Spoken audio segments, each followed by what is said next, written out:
Hello friends, welcome to my YouTube channel. आप सब कैसे हैं? होप सो आप सब अच्छे होंगे और अपना सी टेट का फॉर्म आपने फिल कर लिया होगा। जिन्होंने नहीं करा वो जल्दी से कर लें। हमने अपनी कुछ सेशंस में लास्ट सेशंस में ग्रोथ एंड डेवलपमेंट की थ्योरी प्रिंसिपल्स कर रहे थे और क्वेश्चंस कर रहे थे। आज हम क्वेश्चंस और देखेंगे। पहला क्वेश्चन है, I am tall because my father is tall, heredity, and because I ate nutritious food as a child, this statement shows the contribution of।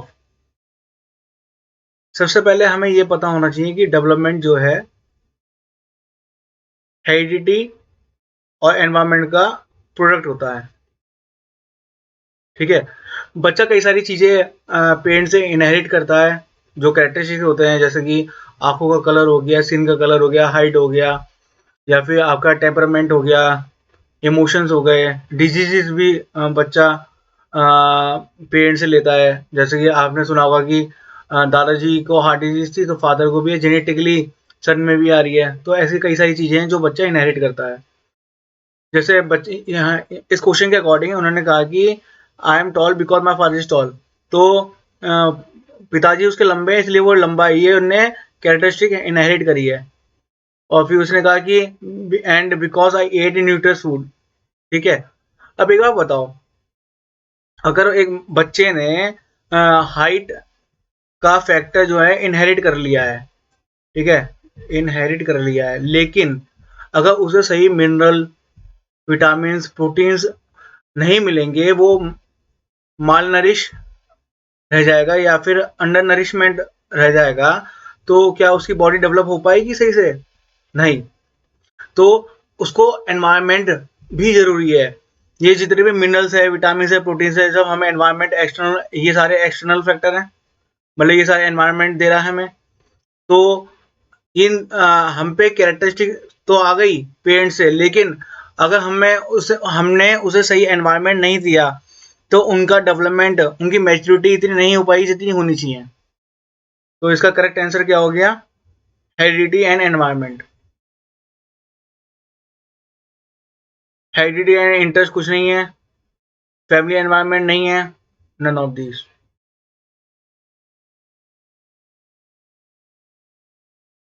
Next question है, which of the following best describe the effect of heredity upon development. Heredity का अच्छा effect on development कौन सा statement बता रहा है? देखो, heredity का मतलब ऐसा होता है कि मान लो उसकी मदर है 5 फीट की, ठीक है, मदर है 5 फीट की, फादर है फॉर एग्जाम्पल 6 फीट का। तो हमारे पास एक संभावना, पॉसिबिलिटी आ जाएगी, बच्चा जो है 5 से 6 फीट के बीच में, 5 का भी हो सकता है, 6 का भी हो सकता है, इसके बीच में भी लाई कर सकता है, या 6 से 1-2 इंच ऊपर भी जा सकता है। तो हमारे पास एक रेंज आ जाएगी कि बच्चा यहाँ से यहाँ, पॉसिबिलिटी आ जाएगी, संभावना आ जाएगी यहाँ से यहाँ, लेकिन हमारे पास किसी भी चीज की श्योरिटी नहीं आती। ठीक है, तो which of the following best describe the effect of heredity upon the development. Heredity determines how far we will go. देखो, यहाँ पे विल आ गया, विल का मतलब श्योरिटी की बात कर रहा है ये। और हेरिडिटी, देखो हेरिडिटी से हम जो भी फैक्टर इनहेरिट करते हैं, चाहे वो हमारा आईक्यू लेवल हो, पेरेंट्स से जो लिया है, अगर हम उसे अच्छा एनवायरनमेंट नहीं देंगे तो बच्चा जितना डेवलप हो सकता था उतना डेवलप नहीं होगा, अगर एनवायरनमेंट अच्छा नहीं मिला। ठीक है, तो श्योरिटी नहीं है, पॉसिबिलिटी है। अगर बच्चे को अच्छा एनवायरनमेंट भी मिलता तो वो बच्चा बहुत अच्छा इंटेलिजेंट निकलता, वो क्या पता एक ही बार में आईआईटी या आईएएस लेवल के पेपर जो है वो निकाल देता। तो श्योरिटी नहीं है। Heredity determines how far we will go, नहीं। श्योरिटी, अगर बिल आ गया, श्योरिटी आ गई, पॉसिबिलिटी तो है लेकिन श्योरिटी नहीं है। It determines how far we can go. ठीक है, देखो ये कैन माने पॉसिबिलिटी, ठीक है, संभावना, पॉसिबिलिटी, हाँ पॉसिबिलिटी तो बताता है ये, इसे होल्ड पे रखते हैं। It is a prime determinant of how far we will go. देखो पहली बात तो विल आ गया, श्योरिटी 100% श्योरिटी, हेरिडिटी एनवायरमेंट मिलकर डिसाइड करते हैं कि बच्चे का डेवलपमेंट कितना जाएगा, खाली हेरिडिटी नहीं कर सकता, तो ये गलत हो गया। It is a it is a prime determinant of how far we can go. देखो ये गलत इसलिए होगा क्योंकि हेरिडिटी प्राइम कहना गलत है। हमें पता है कि डेवलपमेंट जो है हेरिडिटी और एनवायरनमेंट का प्रोडक्ट होता है, और दोनों ही इक्वली इंपॉर्टेंट होते हैं। ठीक है, तो ना तो हम इसे प्राइम कहेंगे ना इसे हम प्राइम करेंगे, दोनों ही इंपॉर्टेंट है। मान लो बच्चे पे IQ उनने लिया 120+, एनवायरनमेंट मिला डाकू वाला, तो बच्चे का टोटल डेवलपमेंट क्या हुआ, कुछ नहीं हुआ। तो टोटल दोनों ही इंपॉर्टेंट है। हाँ, तो हमारा जो ऑप्शन सेकंड है ये हमारा सही रहेगा कि it determine how far we can go. ये एक हमें पॉसिबिलिटी प्रोवाइड करेगा कि हम कहाँ तक जा सकते हैं। नेक्स्ट क्वेश्चन देखेंगे, identify the best example of learning at the age of 10 और 12। देखो जब बच्चा 10-12 साल का हो जाता है तो बच्चे में दूसरों को समझने की थोड़ी कैरेक्टरिस्टिक्स आ जाती हैं कि बच्चा सोसाइटी की चीज़ें समझने लगता है। ठीक है, पी ग्रुप से काफ़ी कुछ सीखता है, अपनी फैमिली से, नेबरहुड से काफ़ी कुछ सीखता है। इसके ऑप्शंस पढ़ते हैं। Child will have the longest attention span. देखो बच्चा तो 10 साल या 12 साल का होता है तो स्कूल में वो टीचर की बात ध्यान से सुन रहा होता है, तो अटेंशन तो है। या फिर आजकल के बच्चे आपने घर में देखे होंगे, पूरी लगन के साथ, पूरी अटेंशन के साथ गेम खेल रहा है, पापा आ गए मम्मी आ गए, उसे ये भी नहीं पता कि पापा मम्मी आ गए हैं, फोन रख दूं, वो पूरे खो जाता है, वो बिल्कुल अटेंशन के साथ देख रहा होता है, तो अटेंशन तो आ जाता है। राइट, तो ये वाला ऑप्शन तो बिल्कुल सही है। Child is cooperative with others. बिल्कुल, चाइल्ड कोऑपरेट करना, अपने पीर ग्रुप में एक दूसरे के साथ कोऑपरेट करना सीख जाता है। बच्चे एक दूसरे का सहयोग देने लगते हैं। ठीक है, आपस में रिस्पॉन्सिबिलिटीज, कोऑपरेशन दिखाने लगते हैं, तो ये ऑप्शन सही है। क्लमसी मोटर स्किल्स, बेढंगा ज्ञातमक कौशल होगा? नहीं, बेढंगा क्यों होगा? बच्चा 10 से 12 साल का बड़ा हो जाता है, ठीक है, और उसमें काफ़ी समझ आ जाती है, वो पीर ग्रुप के साथ अच्छा रिएक्ट करता है, फैमिली के साथ, नेबर में, वो सोसाइटी के स्कूल्स के थ्रू कुछ कुछ नॉर्म्स रूल्स जानने लगता है, क्या अच्छा है क्या बुरा है जानने लगता है। तो क्लमसी मोटर स्किल्स ऑप्शन हमारा गलत हो गया। Not interested in learning a second language, बिल्कुल गलत। ये तो इररेलीवेंट है कि बच्चा, हम देखेंगे कि काफ़ी सारे स्कूल में इंग्लिश के साथ साथ फ्रेंच भी सिखाई जाती है, और मैंने कुछ मुस्लिम स्कूल्स में देखा है कि अरेबिक भी सिखाई जाती है, उर्दू भी सिखाई जाती है। तो बच्चा पहली लैंग्वेज तो हिंदी स्पीकिंग स्टेट्स में हिंदी हो गई, उसके साथ साथ बच्चा इंग्लिश, फ्रेंच, अरेबिक, या फिर संस्कृत, 6 to 8 क्लास में संस्कृत भी चलती है। तो बच्चा तो काफ़ी सारी चीज़ें लैंग्वेज सीख रहा है, और ये बच्चा 10 से 12 साल का ही सीख रहा है, तो ये इररेलीवेंट हो गया। तो हमारा ऑप्शन हो गया वो फर्स्ट एंड सेकंड, मतलब option first.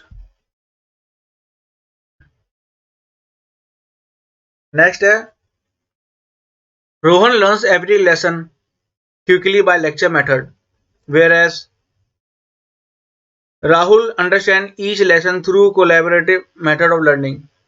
It denotes the development principle of. देखो, हर व्यक्ति में समानता होना मुश्किल है, दो व्यक्ति सामान्य नहीं हो सकते। मान लो एक बच्चा है, एक दूसरा बच्चा है, ये एकेडमिक में बहुत ओवरऑल बहुत अच्छा परफॉर्मेंस दे रहा है, जबकि ये बच्चा एकेडमिक में थोड़ा कमजोर है लेकिन स्पोर्ट्स में बहुत ज़्यादा एक्सीलेंट है। ठीक है, तो सेम एज ग्रुप है, सेम क्लास में है, परंतु दोनों में जो डेवलपमेंट है अलग अलग है, ठीक है, बिकॉज ऑफ इंडिविजुअल डिफरेंस या फिर इंटरेस्ट के अकॉर्डिंग। इसको पढ़ाई का इंटरेस्ट है और इसको खेलने का इंटरेस्ट है, इसलिए इन्होंने कहा कि Rohan learns every lesson quickly by lecture method, तो इसका इंटरेस्ट लेक्चर मेथड में है और राहुल का जो है कोलैबोरेटिव मेथड ऑफ लर्निंग में है, ठीक है। तो ये अपने अपने इंटरेस्ट के ऊपर है।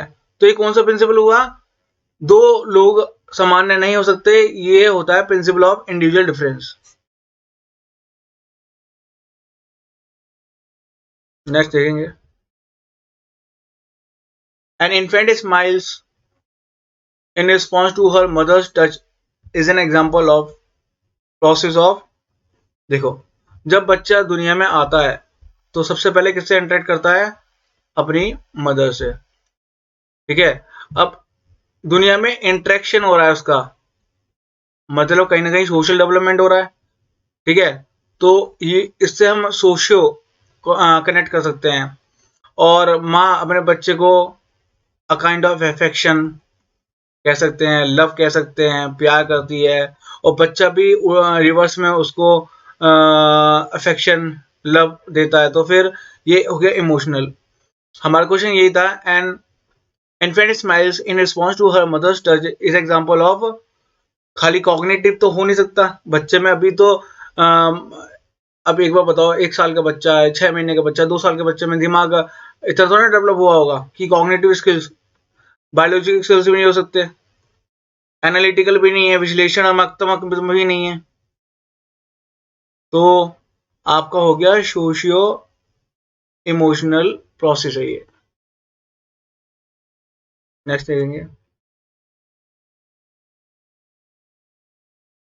Role of environment in child development is best reflected bye.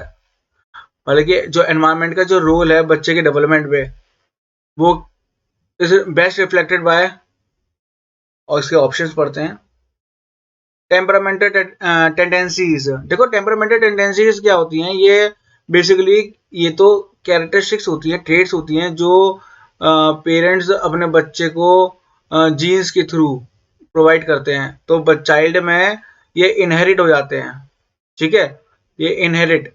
अब मान लो बच्चे का जो बात करने का तरीका है, या फिर उसको गुस्सा आ जाता है, या फिर कूल है, तो ये सारी चीजें जो टेम्परमेंट जो होते हैं ना बच्चे के, वो कहीं ना कहीं पेरेंट्स से ही इनहेरिट होते हैं।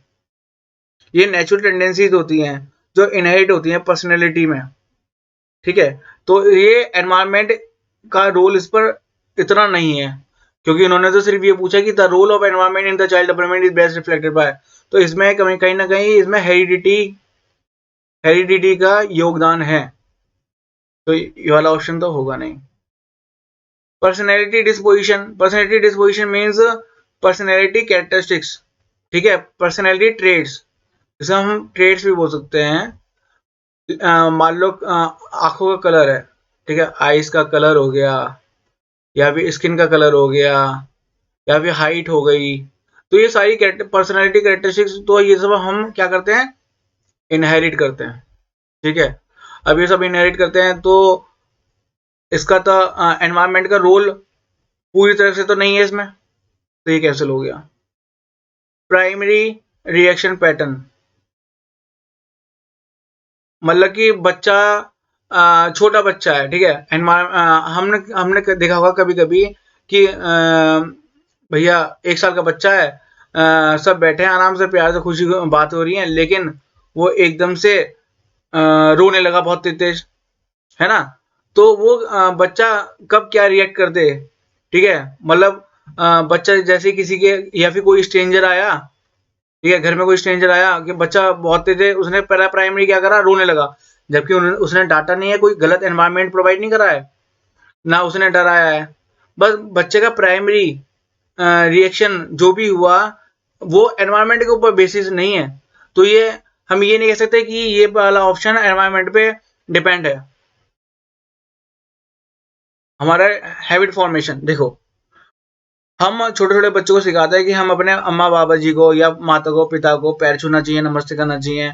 तो हम उसे उन्हें एक्सटर्नल फैक्टर से बच्चों को समझाते हैं, उनका डेवलपमेंट करते हैं, उनका मॉरल डेवलपमेंट, उनका इमोशनल डेवलपमेंट, कॉग्निटिव डेवलपमेंट, हम बच्चों को सिखाते हैं कि समाज में कैसे रहना है।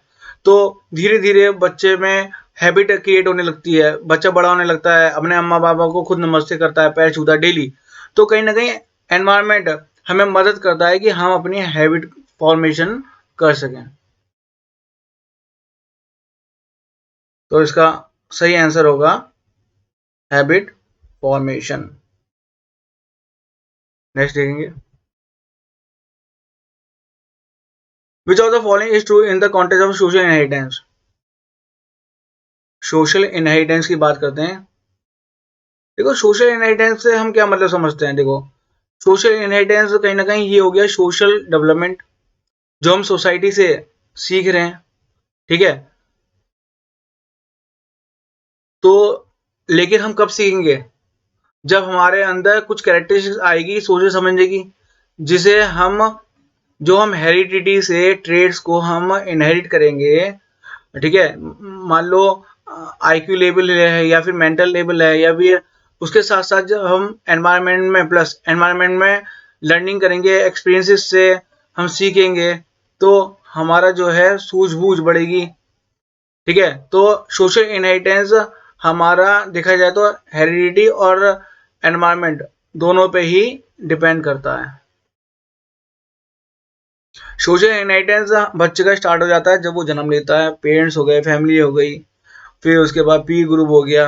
तो बेसिकली क्या है, ये जो नॉलेज है बच्चा जो है सोसाइटी में तरह तरह की जो नॉलेज है वो गेन कर रहा है, ठीक है, गेन कर रहा है। इसे ही तो कहते हैं सोशल इनहेरिटेंस, जो बच्चा सीख रहा है अपने पेरेंट्स से, स्कूल से, सोसाइटी से, पी ग्रुप से, ठीक है। अब ऑप्शन देखते हैं, along with heredity environment also contribute equally to the development of the learner. बिल्कुल सही है। Wisdom is the result of heredity and environment that is complex interaction of environment. देखो विजडम मतलब बुद्धिमानी, सूझबूझ, समझ, रिजल्ट है हेरिडिटी और एनवायरमेंट का। बिल्कुल। देखो बच्चे में मैंने आपको बोला कि अगर बच्चा अच्छा कैरेक्टरिस्टिक उसे इनहेरिट कर रहा है लेकिन एनवायरनमेंट नहीं मिल पा रहा है, तो बच्चे का जो डेवलपमेंट होना चाहिए था वो नहीं हो पाएगा जितना होना चाहिए था, ठीक है। तो बच्चे की अगर बच्चा अगर उसका मान लो वो इंटेलिजेंट है, इंटेलिजेंट फैक्टर उसने गेन कराया और उसे हमने बहुत अच्छा एनवायरनमेंट दे दिया, तो एक एवरेज बच्चा भी आईआईटी क्रैक कर सकता है एक ही बार में। आप बात समझ रहे हैं। तो बुद्धिमानी रिजल्ट है जो वो कैरेक्टरिस्टिक इनहेरिट कर रहा है प्लस जो उसे एनवायरनमेंट मिल रहा है। तो ये ऑप्शन भी करेक्ट होगा।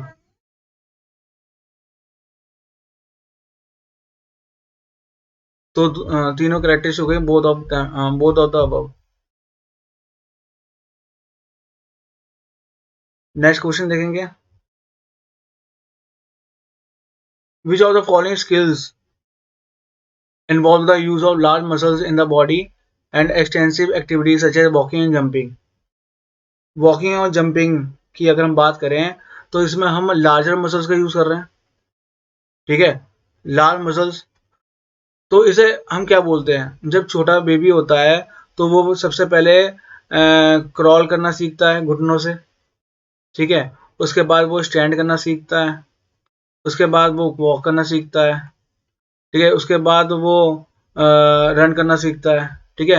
ये लार्ज मसल्स हो गया, ठीक है। फाइन मोटर स्किल्स की अगर हम बात करें तो बच्चा अपना फिंगर्स चलाना सीखता है, होल्डिंग पेन, होल्डिंग पेंसिल, ये सब। तो अगर लार्ज मसल जाए तो याद रखना हमेशा ग्रॉस मोटर स्किल्स की बात हो रही है। तो क्वेश्चन में साफ साफ सिर्फ इसी के बारे में पूछा गया है, which of the following skills involve the use of large muscles in the body and extensive activities जैसे वॉकिंग, हम दोनों लेग्स बड़ी बड़ी मसल्स का यूज कर रहे हैं, चाहे जंपिंग। तो इसका आंसर हो गया सेकंड।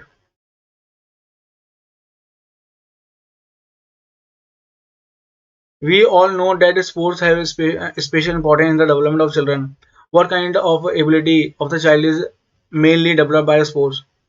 देखो, हम सबने एक चीज पढ़ी होगी, अगर फिजिकली हम हेल्दी होंगे, ठीक है, फिजिकली अगर हम हेल्दी होंगे तो हमारा जो माइंड है वो भी हेल्दी होगा।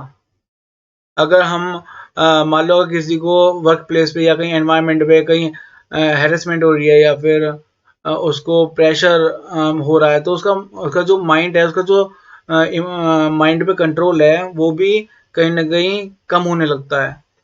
लेकिन स्पोर्ट्स स्पोर्ट्स हमें फिजिकली बिल्कुल फिट रखता है। अब फिजिकली बिल्कुल फिट रखता है तो हमारे जो फिजिकल स्किल्स है वो बहुत अच्छे डेवलप हो रहे हैं। और फिजिकली स्किल्स, अगर फिजिकली वो हम फिट हैं तो हमारा मेंटल लेवल ऑटोमेटिकली फिट हो जाएगा। और अगर हम फिजिकली और मेंटली दोनों फिट हैं तो हम कहीं भी एडजस्ट कर सकते हैं और हम कहीं किसी से भी इंटरेक्ट कर सकते हैं और हम कुछ भी सोशल स्किल सीख सकते हैं। तो इसका आंसर हो गया फोर्थ, स्पोर्ट्स। हमने हमने यहाँ पे ये भी देखा कि सारी जो, चाहे वो फिजिकल है, चाहे मेंटल है, चाहे सोशल है, चाहे इमोशनल है, सब आपस में इंटरकनेक्टेड है, ठीक है, इंटर रिलेटेड है। तो फिर इसका आंसर क्या हो गया? Four. Next question, which of the following statement is not true? Development is a biological process. देखो, डेवलपमेंट बायोलॉजिकल प्रोसेस है, बिल्कुल हमें पता है कि डेवलपमेंट जो है हेरिडिटी और एनवायरनमेंट का प्रोडक्ट होता है। अब हेरिडिटी से तो हम कई सारी कैरेक्टरिस्टिक्स ले रहे हैं ना, जैसे कि आंखों का कलर हो गया, हाइट हो गया, डिजीजेस हो गई, दादाजी को था, फिर पापा जी को था, फिर बच्चे को हो गया। कोई डिजीज भी देखो फॉरवर्ड होती है जेनेटिकली। तो ये बायोलॉजिकल प्रोसेस है, बिल्कुल सही बात है। अब इन्होंने नॉट पूछा है, जो भी नहीं होता होगा वो हमारा आंसर होगा। Development is only a quantitative process. देखो, क्वांटिटेटिव तो बोले तो ग्रोथ की बात कर रहा है, ठीक है, पर हमने जैसे कि पढ़ा है कि डेवलपमेंट जो है क्वांटिटेटिव के साथ क्वालिटेटिव भी है, ठीक है। यहाँ पे फिजिकल आ गया, यहाँ पे आपका कॉग्निटिव भी आ गया, सोशल आ गया, कल्चरल आ गया, इमोशनल आ गया, ये सारे डेवलपमेंट आ गए, ठीक है। तो ये कहीं ना कहीं नहीं है, क्योंकि वो दोनों होता है। Development is a goal oriented process. देखो, डेवलपमेंट जो है गोल ओरिएंटेड प्रोसेस है, बिल्कुल। क्योंकि अगर हम देखे जाए कि सोशल डेवलपमेंट की बात करें तो सोशल डेवलपमेंट में जो स्कूल्स हमें सिखाते हैं कि सोसाइटी में क्या चल रहा है, तो हमारे वो कहीं ना कहीं गोल्स ही तो है कि बच्चे को इस लायक बनाना कि सोसाइटी में रह सके, उठ सके, बैठ सके। तो ये सारे जो डेवलपमेंट है वो गोल ओरिएंटेड प्रोसेस ही तो होते हैं। तो डेवलपमेंट गोल ओरिएंटेड प्रोसेस है कहीं ना कहीं। और development is never ending process, इसका मतलब कंटिन्यूस है, बिल्कुल सही बात है। आपको पता है कि माँ के पेट में गर्भ से लेकर कब्र तक बच्चा सीखता है। तो हमारा नॉट यहाँ मिला है ये, तो इसका आंसर हो गया second. Sonal is very excited about CTET exam. जैसे कि आप लोग सीटेट एग्जाम के लिए एक्साइटेड हैं इस टाइम, और आप अपना बस डे बाय डे अपना बेस्ट देते चले जाएं और बिल्कुल भी ना घबराएं, बिल्कुल भी ना डरें, आप अपना 100% दें, ठीक है। Sonal is very excited about the CTET exam and want to qualify for the exam with good marks. However,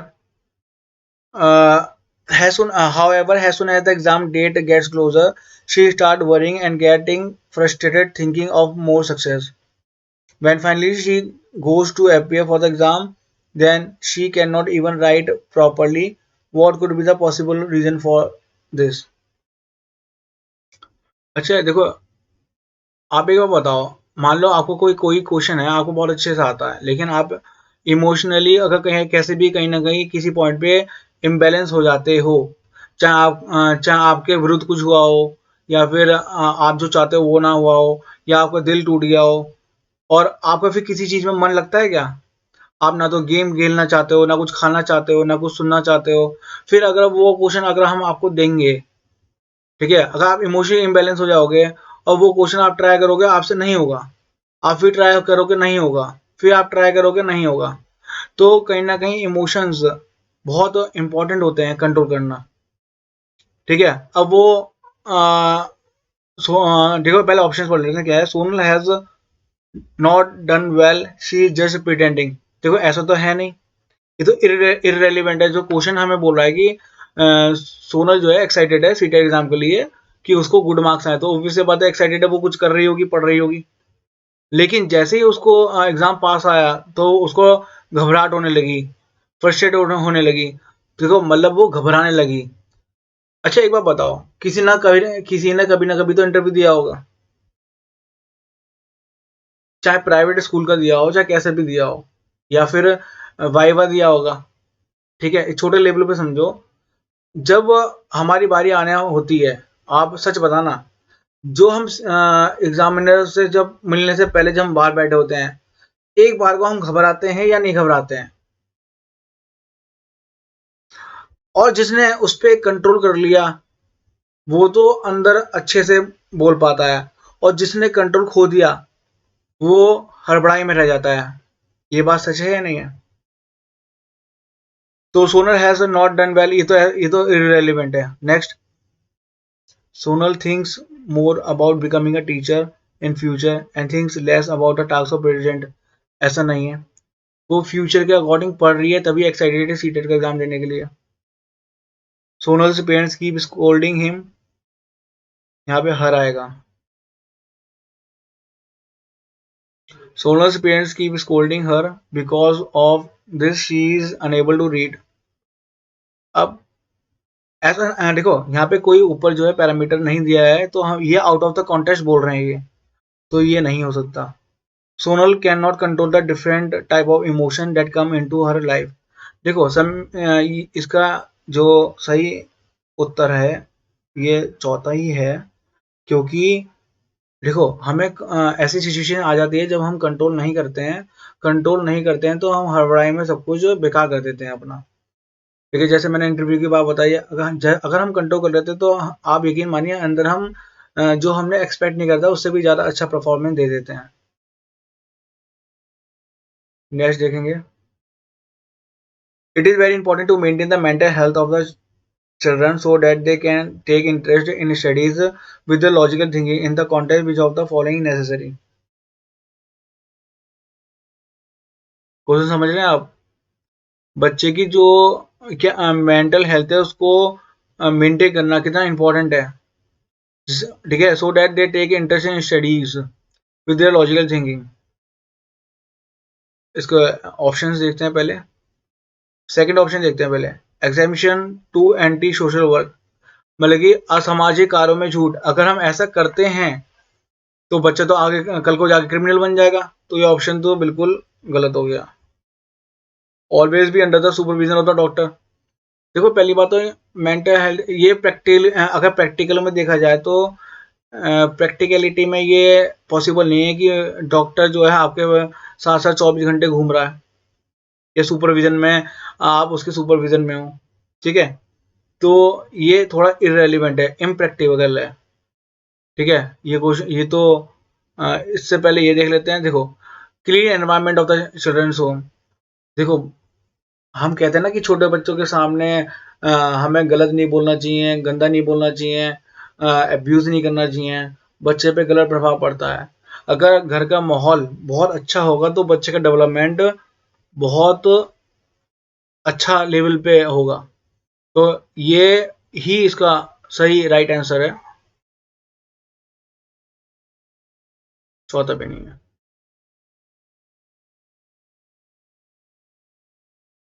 which of the following options is appropriate regarding the physical growth of the child.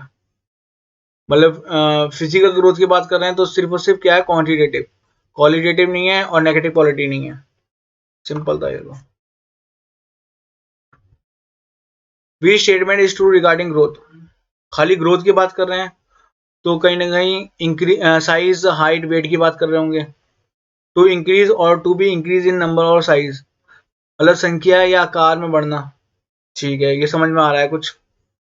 To grow और to be grown in number और size is not good for children, मतलब कि संख्या या आकार में बढ़ना बच्चों के लिए अच्छा नहीं है, ये तो इररेलीवेंट हो गया. बोथ ऑफ देम नहीं है, क्योंकि हमें पहला वाला तो लग रहा है ठीक. Growth continue through out one's life, नहीं। देखो ग्रोथ जो हमारा फिजिकल डेवलपमेंट होता है, हमने पढ़ा भी है कि माँ की गर्भ से तो स्टार्ट हो जाता है, ठीक है, लेकिन at certain point, at certain age वो जाके रुक जाता है। ग्रोथ फिजिकल डेवलपमेंट, हमारी जो हाइट है, for example 5 foot 7 inch height है, ठीक है, तो ये अब पूरी जिंदगी फिजिकल ग्रोथ इतना ही रहेगा, ठीक है, तो ये भी नहीं है। इसका करेक्ट आंसर हो गया फर्स्ट।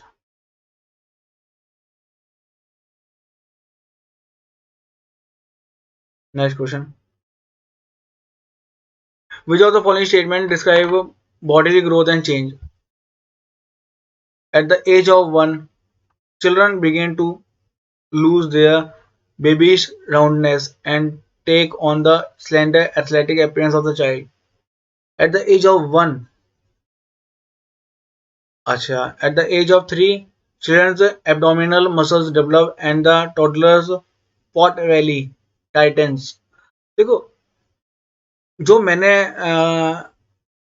रियलाइज करा है, जब बच्चा पैदा होता है, जब बच्चा 6 मंथ का है, जब बच्चा 1 ईयर का है, ठीक है, बच्चा जब 2 ईयर तक का है, तो मैंने तो जो महसूस करा है, ये करा कि बच्चे जो है गुल मुटुल होते हैं, ठीक है, उनकी स्किन बहुत सॉफ्ट होती है, ठीक है, वो लाइक उनमें चबीनेस होती है, ठीक है, ठीक है, गोल मटल होते हैं, सॉफ्ट सॉफ्ट होते हैं, तो एट द एज ऑफ 1 वो लूज कर देता है वो बेबीनेस राउंडनेस, नहीं, तो ये ऑप्शन तो गलत हो गया। लेकिन आपने ये देखा होगा, जब आपने छोटे छोटे बच्चों को देखा होगा, जो बच्चे नर्सरी में एडमिशन लेते हैं, उनका जो बॉडी स्ट्रक्चर, जो चबीनेस है ना, वो कहीं ना कहीं खत्म हो जाती है, ठीक है, जब वो 3 साल के अटेन होते हैं, तो ये जो चबीनेस है, कहीं ना कहीं वो जो है हट जाती है, और जो मसल्स हैं वो प्रॉपर डेवलप होने लगती हैं। तो उन्होंने at the age of 3 children से एब्डोमिनल मसल्स डेवलप, ये पॉइंट बिल्कुल आपका करेक्ट है। तो इसका आंसर क्या हो गया? सेकंड।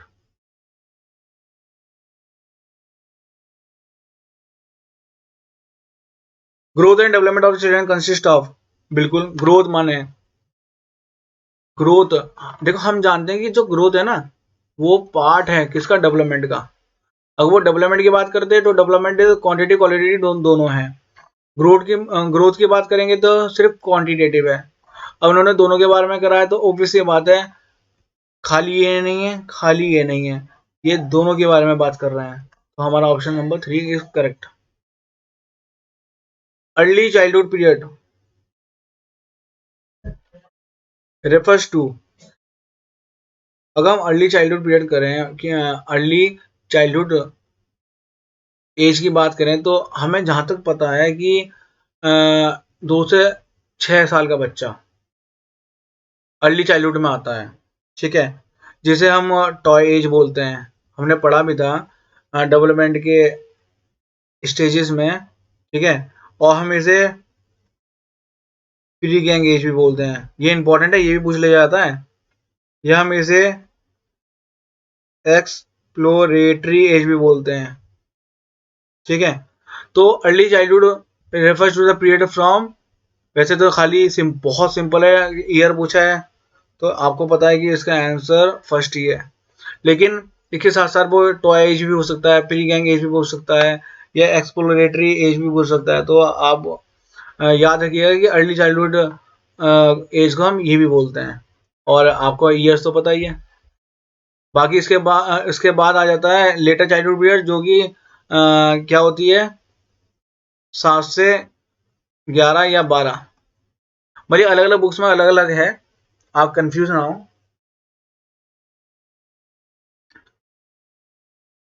चलिए नेक्स्ट देखते हैं।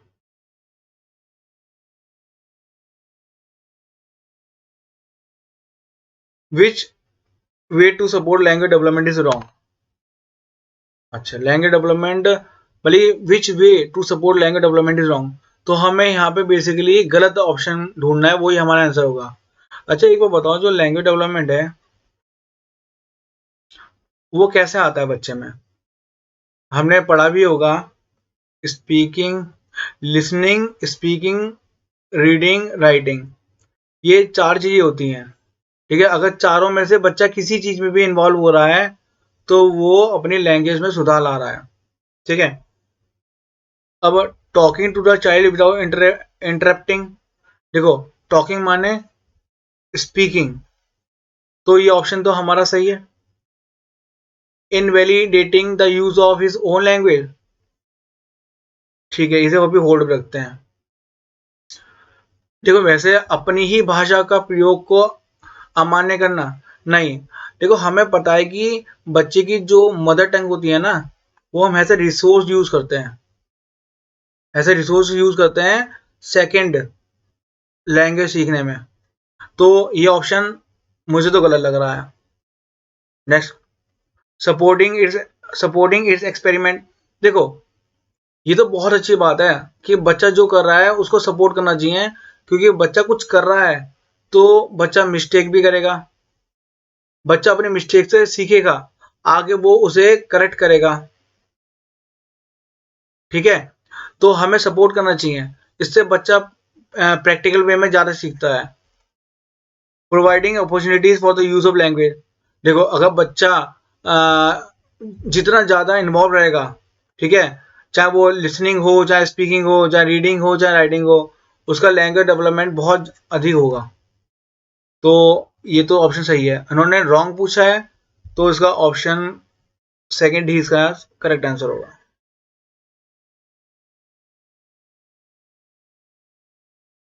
नेक्स्ट क्वेश्चन देखेंगे, which of the following are the factor affecting physical development.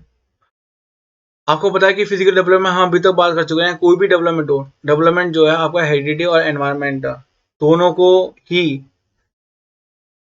दोनों से ही इफेक्ट होता है डेवलपमेंट, ठीक है, चाहे कैसे भी डेवलपमेंट हो। तो एनवायरमेंट है ना, हेरिडिटी बिल्कुल सही होगा। कैसे होगा, मान लो फिजिकल हेरिडिटी से तो उन्हें इनहेरिट कर लिया, लेकिन उसे एनवायरमेंट नहीं मिला सही से, न्यूट्रियस फूड नहीं मिला, मिनरल विटामिन प्रोटीन नहीं मिले, तो वो कैसे उसकी लंबाई जा सकती है। तो आप समझ रहे हैं ना, तो ये तो सही है, न्यूट्रियस फूड नहीं मिला, एनवायरमेंट नहीं मिला, ठीक है ना, तो ये भी अफेक्ट करेगा हम फिजिकल डेवलपमेंट को। देखो एक्सरसाइज, हेल्थ एंड अफेक्शन, ये एक्सरसाइज, देखो हेल्थ एंड अफेक्शन, ये इमोशंस, अगर किसी बच्चे को अच्छे से अफेक्शन इमोशंस या फिर आपकी हेल्थ प्रॉपर नहीं होगी या फिर इमोशनली उसको सपोर्ट नहीं मिलेगा, तो बच्चा जो है बहुत ज़्यादा वीक महसूस करेगा, मेंटली करेगा, तो वो कहीं ना कहीं उसका प्रभाव फिजिकली पे भी आएगा। और बच्चा डेली एक्सरसाइज करता है, तो आपको पता है कि एक्सरसाइज तो बेस्ट है बच्चे के लिए, क्या हमारे लिए भी बेस्ट है, हमें भी वो जिंदा रखती है एक्सरसाइज। अगर हम पार्क जा रहे हैं सुबह फॉर एग्जांपल आधे घंटे के लिए भी, तो जो हमारे अंदर ना, तो आपने सुना भी होगा कि बहुत सारी बीमारियां हैं जिससे हम बच जाते हैं, चाहे बीपी हुआ, चाहे आपका कोई भी डिजीजेज हुई, तो हम उससे बच जाते हैं, शुगर हुआ, ठीक है। तो एक्सरसाइज, हेल्थ एंड अफेक्शन, ये भी फिजिकल डेवलपमेंट में बहुत इंपॉर्टेंट रोल निभाते हैं, सब इंटरकनेक्टेड है, ठीक है, इंटर रिलेटेड है सब, क्योंकि इमोशंस है तो फिर अगर इमोशनली वीक हुआ तो मेंटली वीक होगा, मेंटली वीक होगा तो इसका प्रभाव फिजिकल पे भी पड़ेगा, ठीक है। ऑल ऑफ द अबव, तो इसका करेक्ट आंसर हो गया all of the above.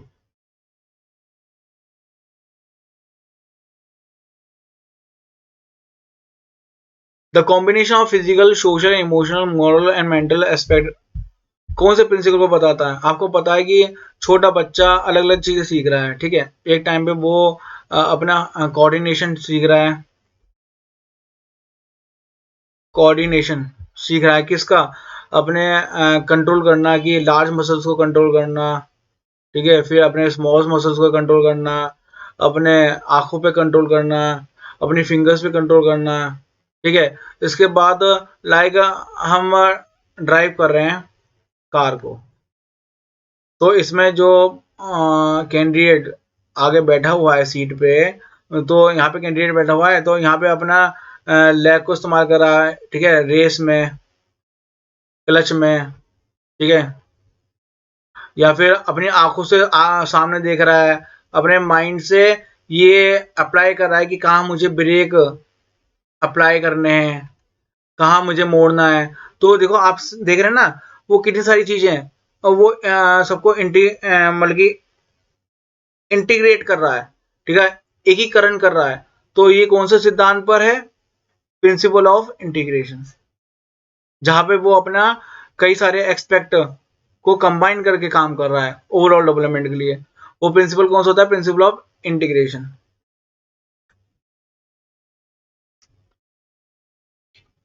Next question देखेंगे, which of the following is correct about the principle of development sequence. हमने एक प्रिंसिपल पढ़ा था, प्रिंसिपल ऑफ सीक्वेंस, ठीक है। देखते हैं क्या ऑप्शन है। The development of the child is spread over the body from the head to foot is called proximodistal sequence. हमने पढ़ा था कि बच्चा है और जो बच्चे का डेवलपमेंट है अगर हेड से फुट की तरफ होता है उसे बोलते हैं सेफ्लोगॉडल। तो इन्होंने ये गलत दे रखा है, प्रॉक्सिमोडिस्टल नहीं बोलते, सेफ्लोगॉडल बोलते हैं। The development of a child spread over the body from the centre to the whole part. देखो हमने पढ़ा था कि बच्चा पहले होल्ड करना सीखेगा चीजों को हथेली से, ठीक है, फिर वो फिंगर्स का यूज करना सीखेगा।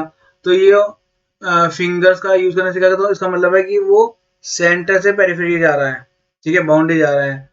लेकिन इसको क्या बोलते हैं? Proximal distal. तो उन्होंने जो है डेफिनेशन तो सही दी है, लेकिन उल्टा सेफ्लोकॉर्डल ऊपर वाला है और प्रॉक्सिमल डिस्टल नीचे वाला है। तो इन्होंने देखो कैसे घुमा दिया, पहला नहीं होगा दूसरा नहीं होगा, दोनों उन्होंने गलत डेफिनेशन गलत के आगे असाइन कर दिए हैं। पहला वाला सेफ्लोकॉर्डल होगा, दूसरा वाला प्रॉक्सिमल डिस्टल होगा, तो दोनों ही इनकरेक्ट है। हमारा जो करेक्ट आंसर होगा फोर्थ होगा।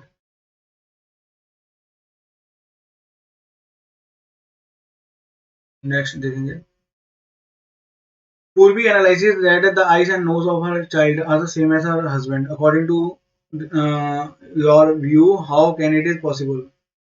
देखो इसका मतलब ये है कि पूर्वी ने क्या एनालाइज करा, जो आईज हैं और नोज है वो जो है बच्चे के मतलब वो हस्बैंड के ऊपर है।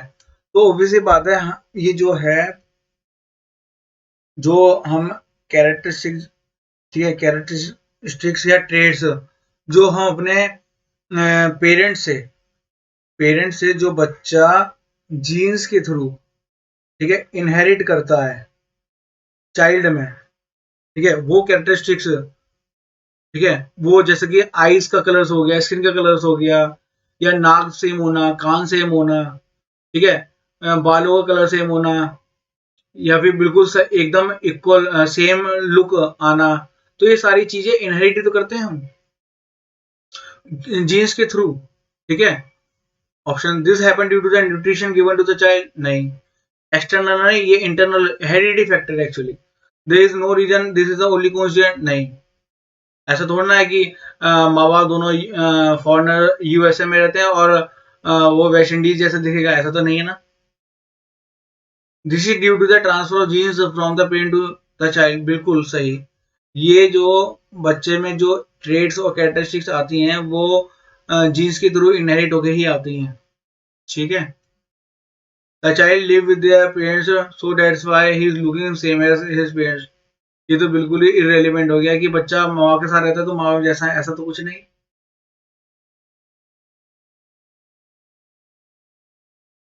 नेक्स्ट क्वेश्चन देखेंगे, which of the following is not, देखो इसमें नॉट पूछा गया है, याद रखिएगा, not the characteristic of the development of the child.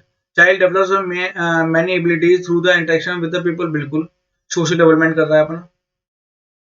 Environment factor does not have any role in the development of the child, नहीं, environment का तो हमें तो पता ही है कि डेवलपमेंट क्या है, product of heredity and environment, ठीक है। तो डेवलपमेंट तभी होता है जब हेरिडिटी और एनवायरमेंट का सही मेल होता है। तो एनवायरमेंट इक्वली इंपॉर्टेंट है, तो ये ऑप्शन गलत हो गया, बोथ हो नहीं सकता, नन हो नहीं सकता। उन्होंने क्या पूछा है? नॉट, इसका आंसर क्या हो गया? Second.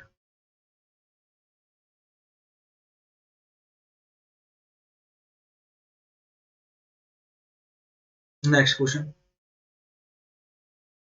Development is a life long process, this statement refers to which of the principal.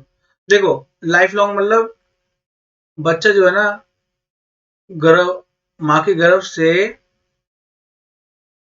Cover तक अपने आप को डेवलप ही करता है। ठीक है, गर्भ में ही हमारा जो है फिजिकल डेवलपमेंट चालू हो जाता है, और फिर हमारा बच्चा जैसे जैसे बड़ा होता है अलग अलग चीजें सीखता है। जब वो अडल्ट हो गया तब भी चीजें सीख रहा है, सोसाइटी में तब भी कुछ ना कुछ नया नया सीखता ही जा रहा है।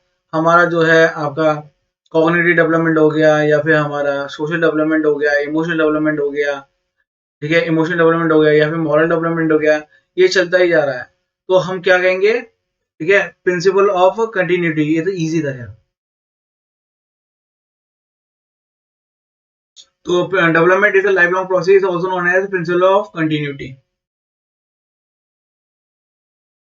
Which of the following type of development does not much depend on the heredity, but the environment plays an important role in the development of it?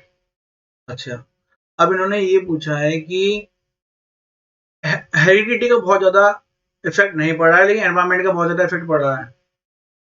ठीक है, तो ऐसा कौन सी कैरेक्टरिस्टिक्स है? ओके, देखो, कॉग्निटिव तो ये हो गया तुम्हारा मेंटल, और मेंटल कैरेक्टरिस्टिक जैसे कि पेरेंट्स का आईक्यू लेवल अगर हाई है तो बच्चा वो इनहेरिट करता है।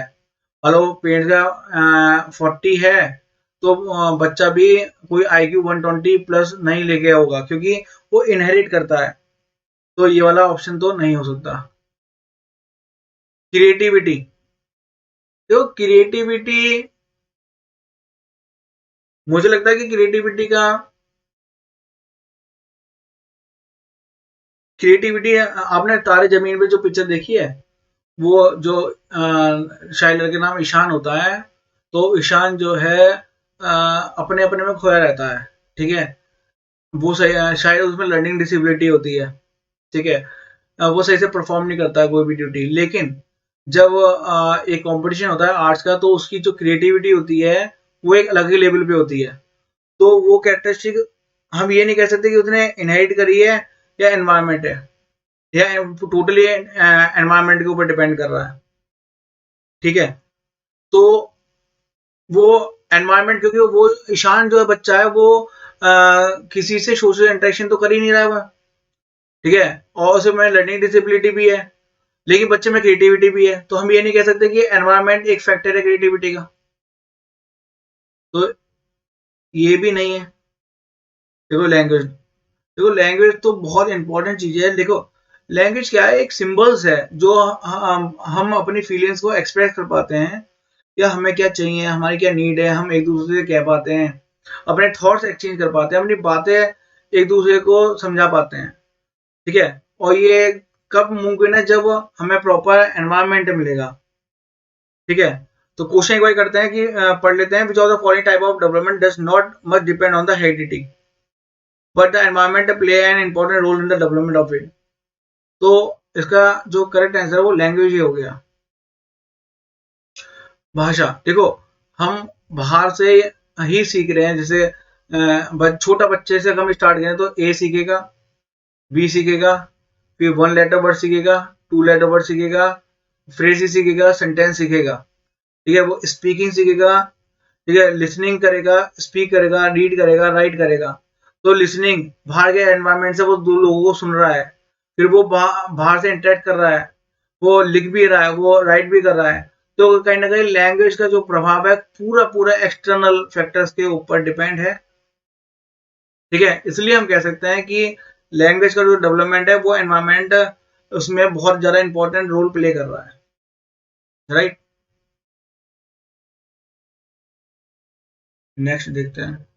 Which of the following principles suggest that different body parts develop at different rates at various stages of development?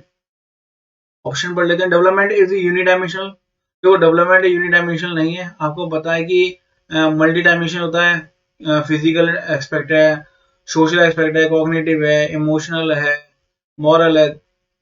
Unidirectional नहीं होता क्योंकि डेवलपमेंट कितनी सारी दिशाओं में हो रहा है। देखो आप, तो हम ये तो नहीं कह सकते कि यूनिडायरेक्शनल है, मल्टी डायरेक्शनल है। डेवलपमेंट इज डिसकंटिन्यूअस प्रोसेस, ये भी गलत है। आपको पता है कि ये लाइफ लॉन्ग प्रोसेस है, ये एक लाइफ लॉन्ग प्रोसेस है, कंटिन्यूअस प्रोसेस है, माँ के गर्भ से कबर तक। Development of the direction of development is proximodistal and cephalocaudal. हमें पता है कि बच्चे का जो डेवलपमेंट है हमेशा सेंटर से बाहर की तरफ जाता है। जैसे वो हथेली को यूज करना सीखेगा, फिर फिंगर्स को यूज करना सीखेगा। और सेफलोकॉर्डल बच्चे का सर से लेकर पांव तक, हेड टू टो। ठीक है। बच्चा पहले अपना सर संभालना सीखेगा, फिर बच्चा बैठना सीखेगा, फिर बच्चा घुटनों से चलेगा, ठीक है, क्रॉलिंग करेगा, फिर बच्चा स्टैंड होना सीखेगा, फिर बच्चा वॉक करना सीखेगा, फिर बच्चा रन करना सीखेगा लास्ट में। तो ये दोनों डेवलपमेंट डायरेक्शन है डेवलपमेंट की, ये बात तो बिल्कुल ठीक है। अलग अलग स्टेज देखो, जैसे जैसे एज हो रही है, जैसे 1 मंथ का है, 2 मंथ का है, 5 मंथ का, 9 मंथ का है, आखिर में 1 ईयर का वो चलना सीख गया, और 3 साल का वो भागना सीख गया। तो ये जो है वेरियस स्टेजेस तो हैं डेवलपमेंट की, तो डिफरेंट डिफरेंट टाइम पर डेवलप हो रही हैं। तो इसका करेक्ट आंसर हो गया 4।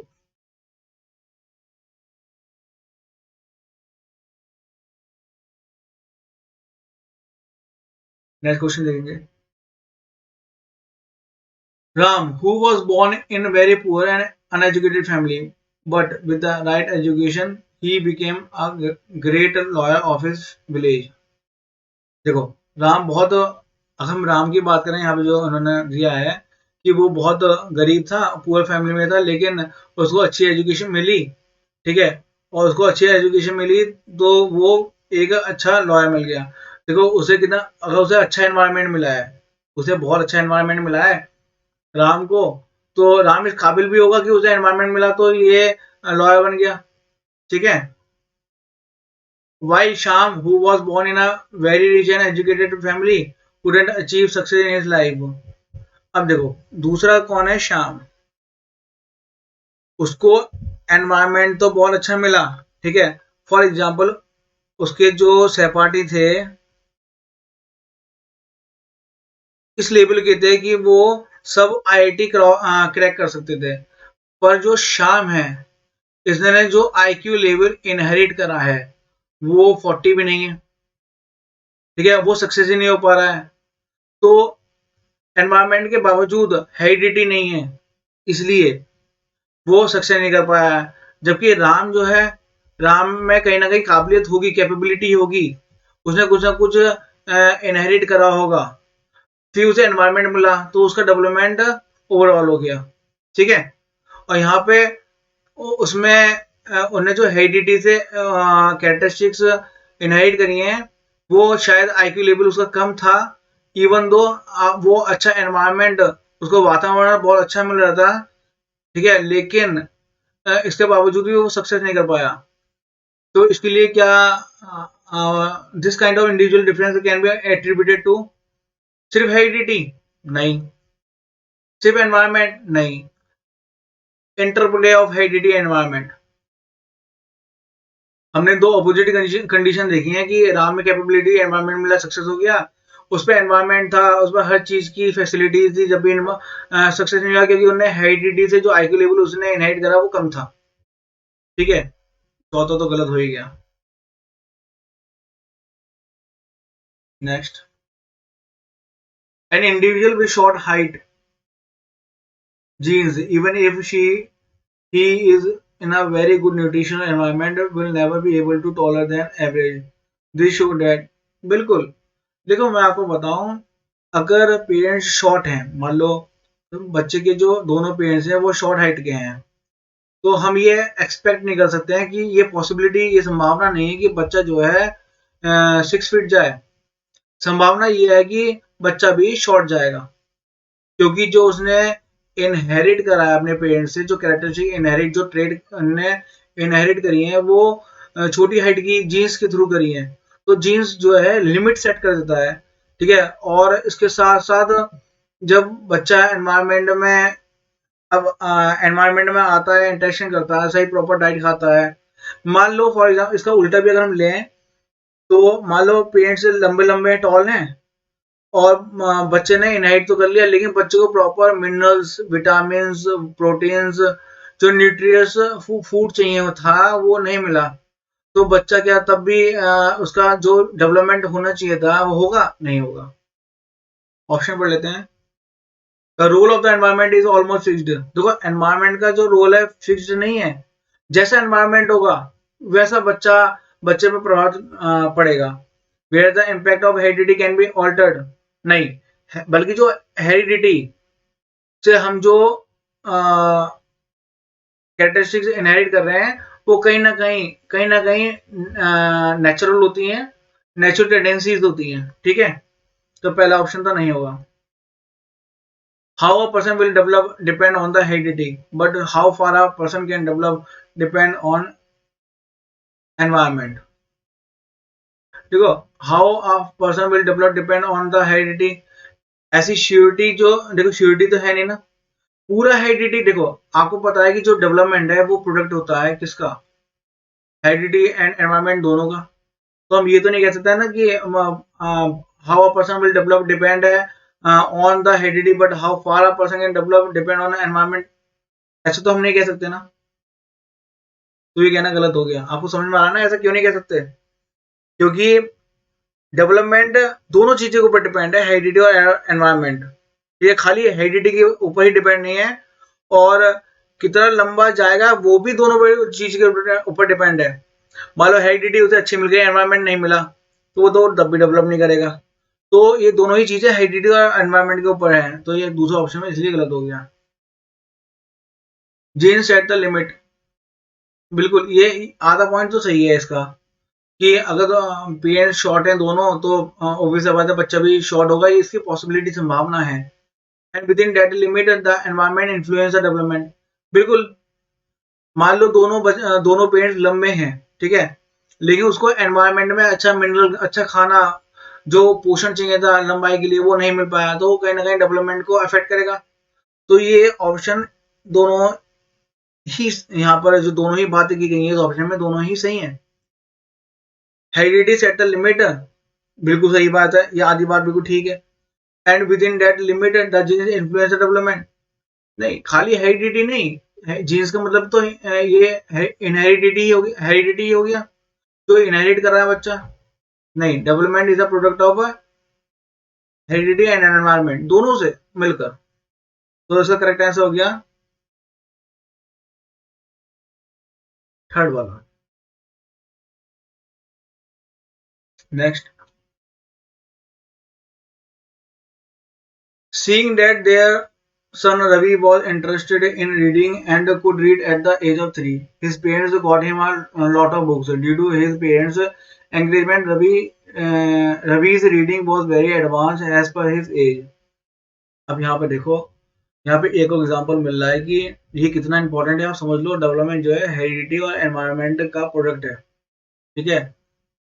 अब बच्चे में जो है कहीं ना कहीं उसने उस पर कैरेक्टरिस्टिक्स ट्रेड्स उसके अंदर थे, कि जो रवि को जो इंटरेस्ट था बुक रीडिंग करने में, और उसे एक्सटर्नल, उसके पेरेंट्स ने एक्सटर्नली एंकरेजमेंट करा और उसको कई सारे बुक्स लाके दी, जिससे कि बच्चा अपने आप को और इम्प्रूव कर सका। देखो बच्चे में कहीं ना कहीं कैपेबिलिटी थी, पेरेंट्स ने बाहर से एक्सटर्नल फैक्टर्स दिए, उसको अच्छी अच्छी बुक्स प्रोवाइड करी, तो इससे इसकी जो कैपेबिलिटी थी वो और शार्प हो गई, ठीक है, और एडवांस हो गई, और वो अपनी कम उम्र में ही वो बहुत कुछ सीख गया, ठीक है। ऑप्शन पढ़ते हैं। It is example of development does not follow a predictable path, नहीं कहीं ना कहीं ये प्रिडिक्टेबल है। अगर मान लो बच्चा अच्छा गाता है, अगर हमने उसको कोचिंग दी वो अच्छा सिंगर बन सकता है, तो प्रिडिक्टेबल है। तो ये कहना तो गलत है।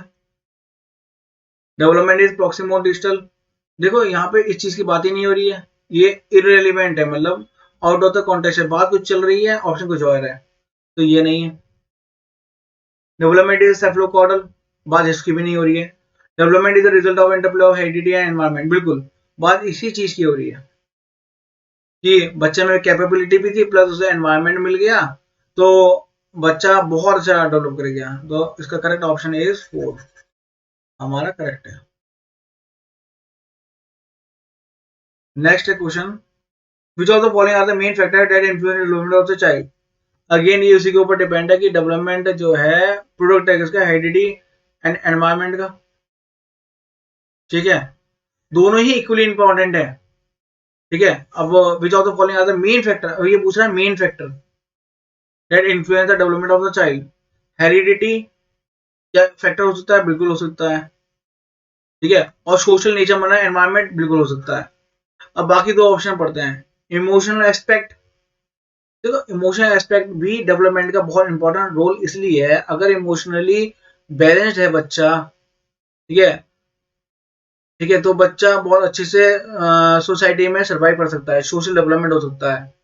और मतलब कि या फिर हम ये कह सकते हैं कि अगर बच्चा मेंटली डेवलप्ड है तो अपने इमोशन पे कंट्रोल कर सकता है, ठीक है।